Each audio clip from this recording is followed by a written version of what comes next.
30 Types of Popular Haworthia Pictorial Guide. Haworthia is a genus of succulent plants in the family Asphodelaceae, native to South Africa. They are small and compact, making them popular among plant enthusiasts as indoor or outdoor decorative plants. There are over 80 types of Haworthia, each with its own unique physical attributes. Some of the more popular species are Haworthia attenuata, Haworthia cooperi, and Haworthia fasciata. Haworthia are best understood for their attractive rosettes of fleshy, pointed leaves. The leaves are frequently variegated with white stripes or areas and can vary in color from green to gray-green to brownish-green.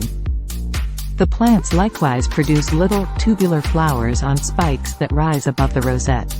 Haworthia attenuata, Haworthia cooperi, Haworthia fasciata, Haworthia arachnoidea, Haworthia limifolia, Haworthia turgida, Haworthia truncata, Haworthia cymbiformis, Haworthia rainwardtii, Haworthia bayeri.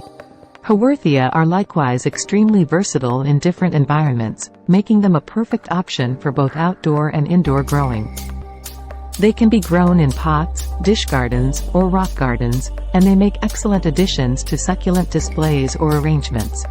Please visit asucculent.com for the complete list.